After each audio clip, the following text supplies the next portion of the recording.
It's not over. Stop the fight! People. Everybody, I come here for everybody. Kill everybody. I'm the champ. I'm the king. Kill everybody. Ah! Okay, guys, welcome back to Broke Bets. Lane here with you. As always, got my co-host with me, Carson. What's up? Yo, yo, yo. We're back to the Apex.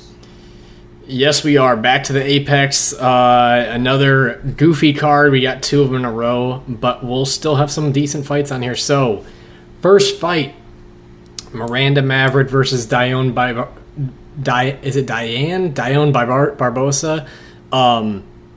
Maverick, UFC veteran. Dione Barbosa here. She's the two fight on her second fight here in the UFC.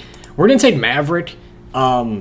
This to me, all these chick fights to me are really hard to play out. Barbosa's a good grappler herself, but I seen her get tired after that first round of using a lot of her strength and speed, and I think that slight wear down opens the door for Maverick to work her striking game a little bit more, but I never feel that confident about Maverick. I feel like we've seen what we've seen of Maverick, and she's not really going anywhere in my mind. She's kind of just holding her position, but I know she's 27. I don't see her as a title contender, though, so I'll still take Maverick, though, here. What do you think?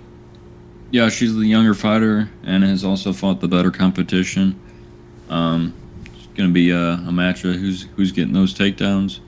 Yeah, like you said, Barbosa slow down after round one, and perhaps fear the Miranda Maverick can take over later on in this fight. Yeah, I mean, she used her footwork really well to set up her shots against Andrea Lee. Going back, she's been just kind of better than the competition. Then when she meets a good grappler, she typically struggles. Right. And Barbosa fits that, but I think that she's also struggling sometimes to really put it on fighters. Moments in round 3, she looked awful versus Ernesta. So, yeah. Dodgy fight in my eyes, as always. So, Maverick by decision. Okay, for the next fight, we have Mohammed Usman versus Thomas Peterson. Going with Mo Usman, man, we've trashed him. I've trashed him in every fight he's had. But I'll give out a free bet here. I'm betting on Usman. I think I'll take him by decision. I just feel like Thomas Peterson has zero stand-up game, and taking down a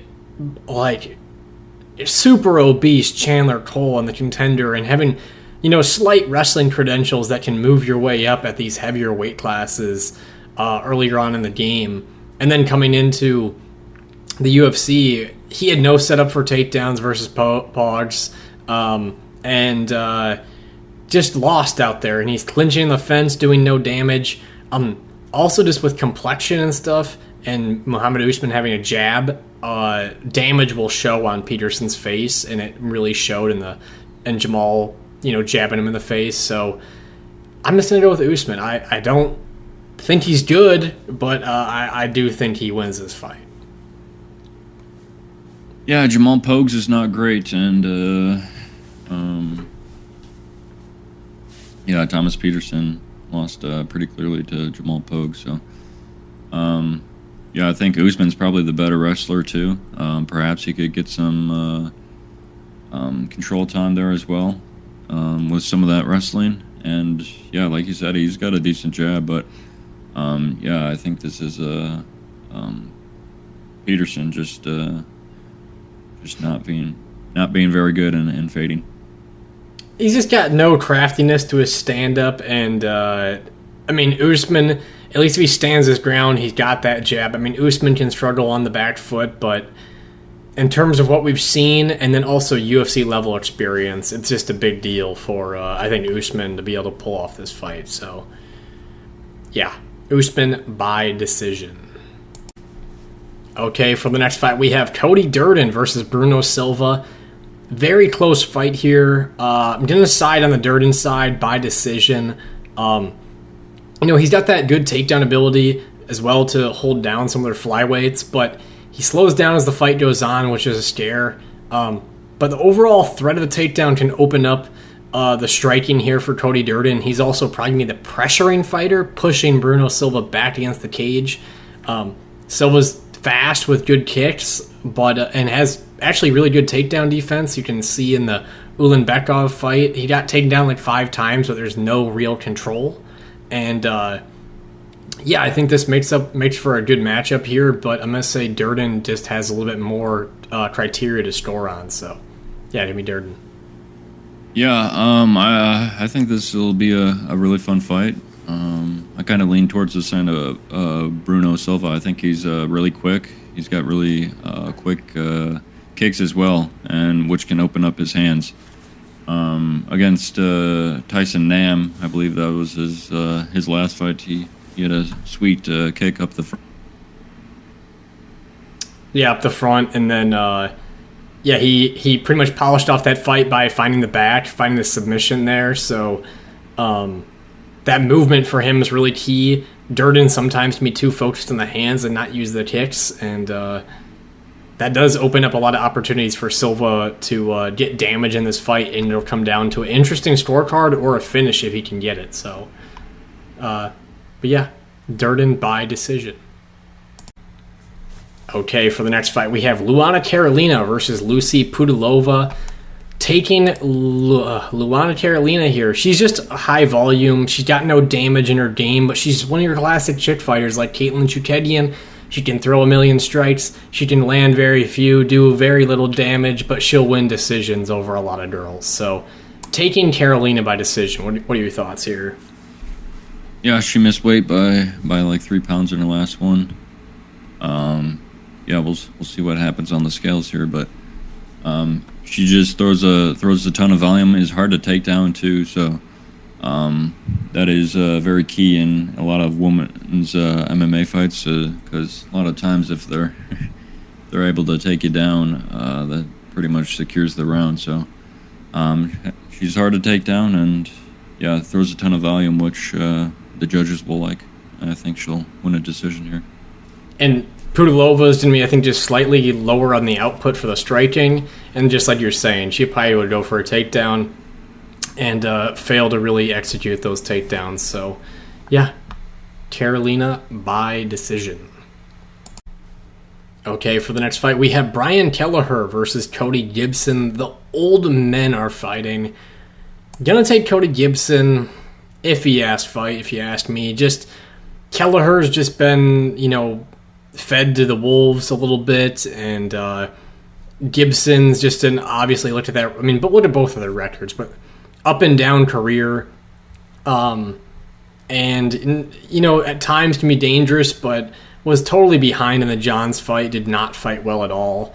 But I just see higher volume. Kelleher's always been hesitant, and I see Gibson staying ahead in a fight like this, so give me him by decision. What do you think? Yeah, that Gibson's last fight against Miles John was a complete embarrassment. Miles John was gassed and dead to rights, and Cody Gibson couldn't do a thing. But yeah, Kelleher, he's fought really good competition.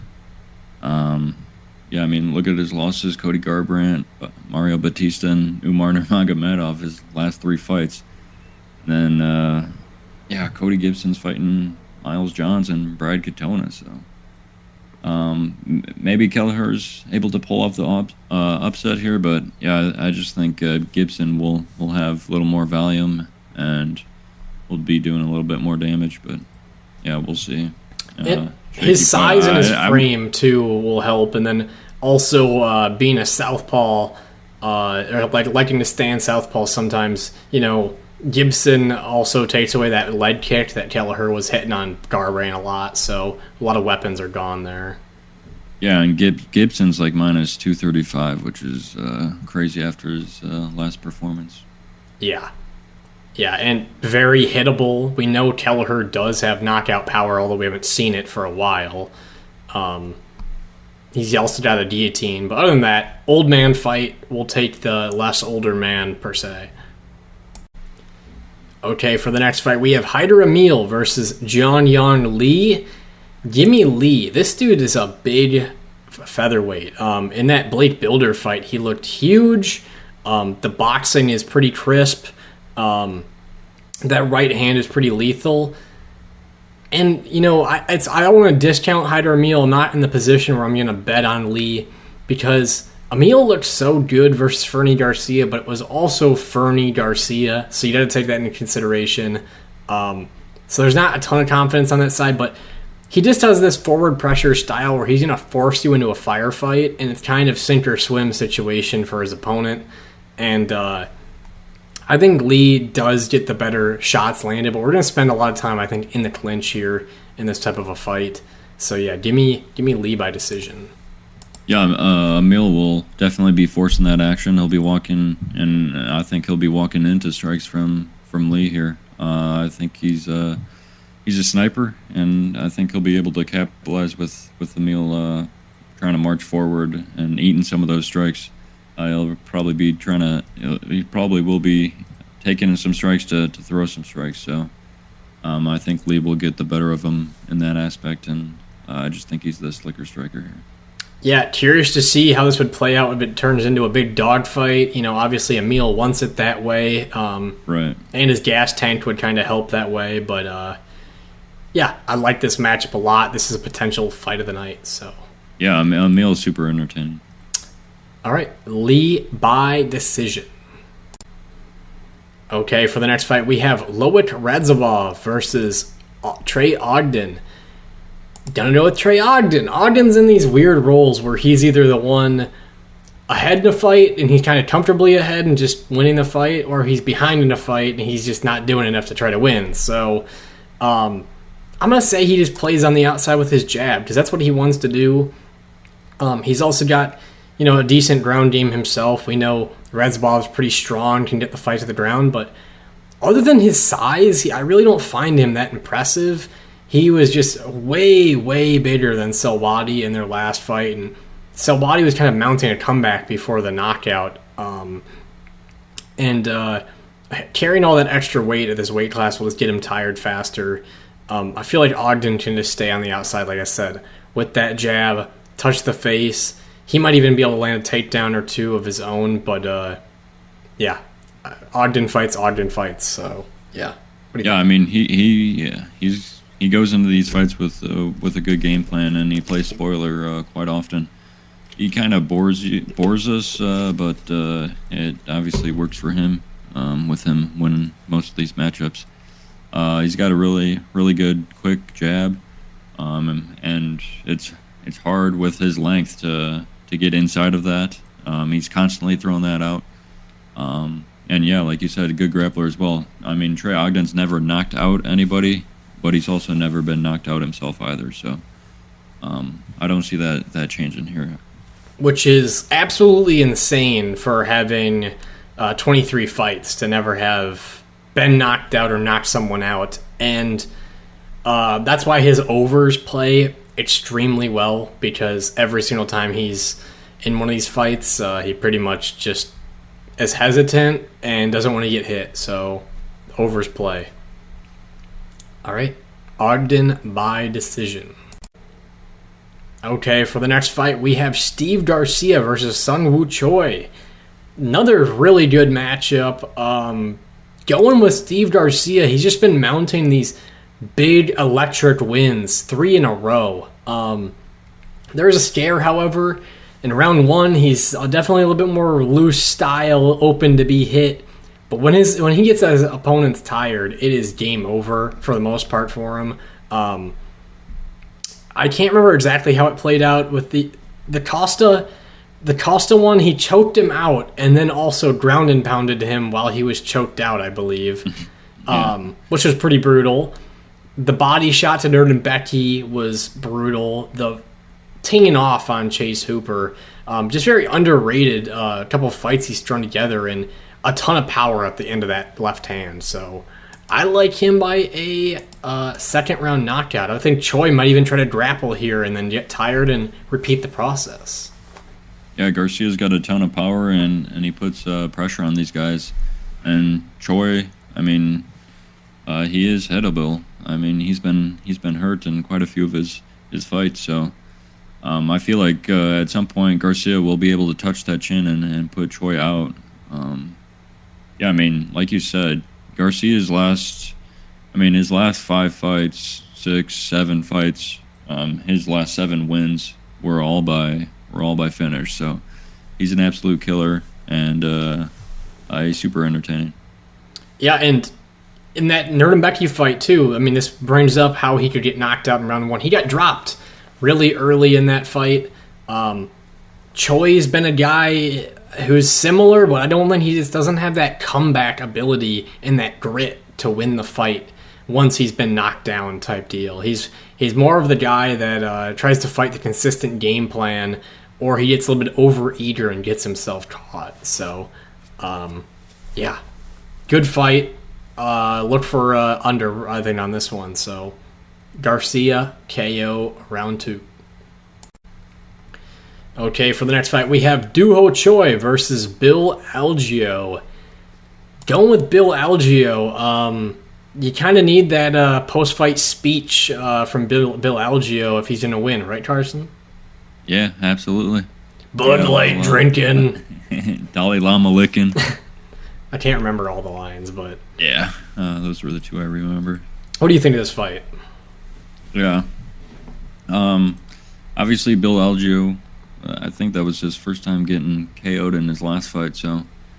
obviously, a tough look here coming 3 months later, but Choi's got decent power too, but I think Bill Algeo's lengthy style and cardio will help him a ton in this fight, and I think he can outstrike Choi, outvolume him, and probably win on the scorecards. Yeah, and Choi's been a guy who doesn't have the best gas tank ever. He can kind of get caught in wars where I feel like Algeo is more comfortable in that type of a fight. I'm going to say he takes this one to a decision as well. It just feels like the poking and prodding with the kicks, too, will look a lot better over time versus Choi kind of sits there with his right hand cocked, and he's waiting for that one punch to line up. And if it doesn't, you're kind of just sitting there with waiting all day. So close fight again, though, just like you said. He didn't get knocked out cold, but he was on wobbly ledge for like a minute straight. If Choi clearly has the power, he could do the same type of thing, but I think Algeo does pull this one off. So Algeo by decision. Okay, for the next fight, we have Kurt Holobaugh versus Kenan Khrushchevsky. Taking Kenan Khrushchevsky here. Holobaugh, good, decent, tough fighter. He can get taken down pretty easily. He has decent jiu-jitsu to actually survive off his back, but I think Kanan's going to get a knockout here. I know he's a jiu-jitsu guy, gets a lot of submissions, good at taking the back, but I don't think if the fight goes to the ground, I don't think Holobaugh gives up his back or really gives up too many submissions for Kanan to play with. A lot of these older guys, too, are a little bit harder to submit, just with their experience. But when the stand-up happens, he's very flat-footed, Khrushchevsky, and he's just down to throw, and that leaves both of these guys just vulnerable to being knocked out. And I think Khrushchevsky, slightly younger, seems to have more on his punch, even though Holobaugh's a knockout guy. I'm going to stay with Kanan, though. What do you think?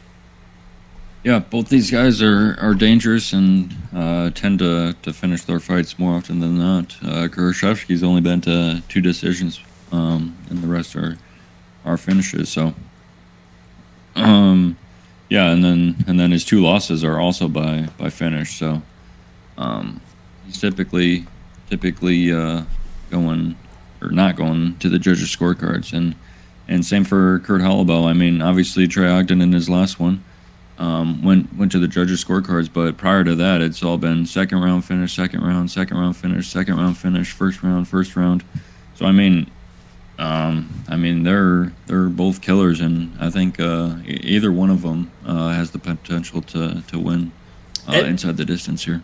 Yeah, and when you look at one of these fights, when you have 2 fighters who only want to move forward, you see fights like these just get finished. And obviously, Kanan's way he got knocked out versus Ellis Brenner was like devastatingly bad. Like hit behind the ear, fell flat on his face, out real bad. So who knows if that effect still has an effect on him, but he's actually getting his first fight here in the UFC at his actual weight class, and we'll see how that goes. In shape, too, so. All right. Krzyzewski KO round 1. Okay, for the next fight, we have Brad Tavares versus Jun Park. Give me Park. For his total time in the UFC, just been heavily underrated. A very good, has good striking, an extremely good ground game, but truthfully, the only downside for him is he's just never been the biggest middleweight, and he's had to fight guys through his career who've been bigger than him, and you look back to his last fight, Andre Muniz, kind of just beat him on size in a lot of the grappling exchanges, but even Park, pulled out late. A lot of people thought he won that fight. But Brad Tavares, to me, way too hesitant with his hands. He's always been this guy sitting near the top 15, never really going anywhere. If it stays on the feet, which it probably will, I think. But it'll just be a striking match, and it makes it close. So I'm gonna say Park by a very close decision. Although I think it'll be more clear in our eyes, but the judges might mess it up. So we'll see. Yeah. Yeah, Tavares is, I don't know, he's been super hesitant, obviously throwing those leg kicks against Chris Weidman and then wasn't able to finish him, and Chris Weidman was, it seemed like he was having moments in that fight, which he shouldn't have had any. It was pretty embarrassing from Tavares. He couldn't put him away, or, he wasn't throwing much volume either, so... I feel like Park will be throwing more here, doing more damage. Yeah, I wish he would be able to get it to the ground, but Tavares' takedown defense is really good, and I assume that it'll hold up for the most part. But I think Park will be able to do some striking here and out-volume him and win a decision. Yeah, hoping he pulls this one off. Tavares, to me, is just a... kind of a boring middleweight. He's faced everybody, beaten not too many of the top guys, but anyway, I'll stop trashing him. Park by decision. Okay, guys, for the main event, please drop a like, subscribe, comment down below as always, and check out that Patreon to get those early bets. Already got some bets out for this card. So, Amanda Lemos versus Virna Jandiroba. The truth is about a fight like this is any fight Virna's in, it's pretty damn close. And it's just because of her grappling accolades. It's to me close in this one, but I'm going to go with Lemos. It's hard to... Virna's not entertaining at all. We all get it, but she's just one of those people that just wins fights. She took down Lucie, beat Marina Rodriguez, Angela Hill... She's just able to get these takedowns and hold girls down, but she looked tired in that Lucie fight going into round 3, and she totally could wear on Amanda here going late into this fight, but I'm going to take Lemos by decision. I think that she gets the bigger moments. I'm gonna say it does make it to a decision as well for Lemos. She's typically a finisher, but for the most part, I feel like there's going to be a lot of clinching in this type of a fight, and Virna keeps her hands up. She doesn't just get hit clean and get her head knocked off like Mackenzie Dern. So what do you think here? Yeah, tough fight to call, but if Virna's landing those takedowns, and I feel like she could wear out Lemos, but Lemos is definitely the more dangerous fighter. She's got power in her hands, and she's got submission ability as well too. She guillotined Watterson a few fights ago, so she could threaten with that guillotine. But yeah, Virna's obviously the dominant grappler, but she's just too boring for me. I want Lemos to win, and I'll be picking her too. Yeah, I just can't believe that this is a main event. That too. Lemos, I think it's okay to throw her in one here or there, and she's been in a couple, but Virna has no audience, and no one's ever going to get on the audience. So, it's just extremely questionable to me to put this one. Also, 5 rounds, man. I'm night after round 2. I might be even sleeping before this fight starts, to be honest. But yeah, I will be. Yeah, it's a tough fight to get behind. So, not really looking at this one for betting. I mean, if you're looking at stuff, really, just do Virna by submission or decision. There's no way she's gonna win by knockout, and I know that sounds counterintuitive, but that's probably the best way to play this fight. So, yeah, I'm not even thinking about playing anything. So. Exactly. All right, Lemos by decision. All right, guys, to go through the bets for Namajunas versus Cortez, we'll just go through this real quick. Losing card, that really sucked. Starting it off, Damon, Black Shear, I had him to get more significant strikes.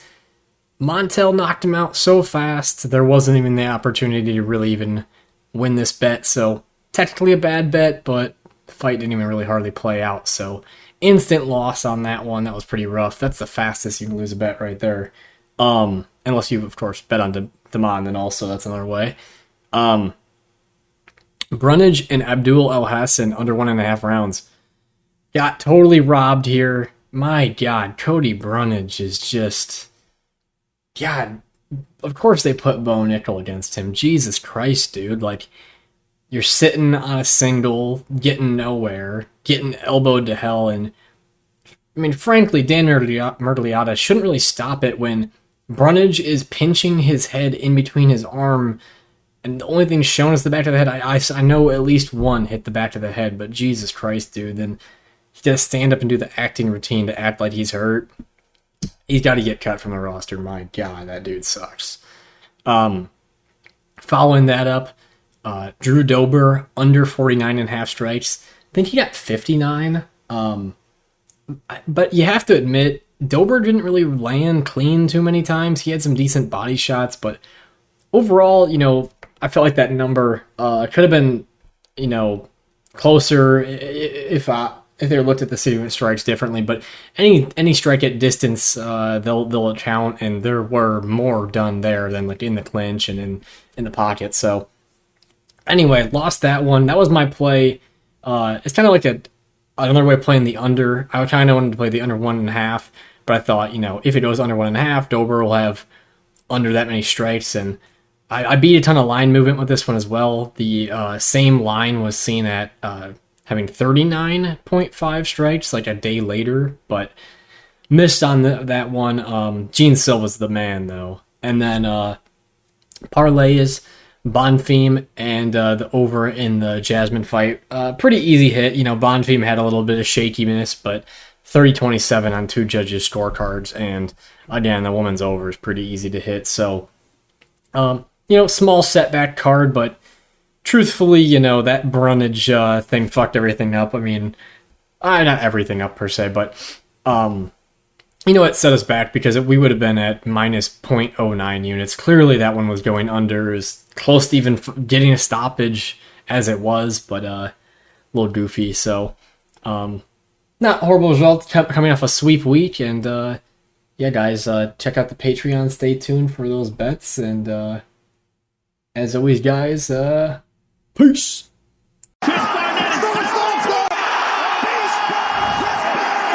I know. It doesn't matter from the trenches.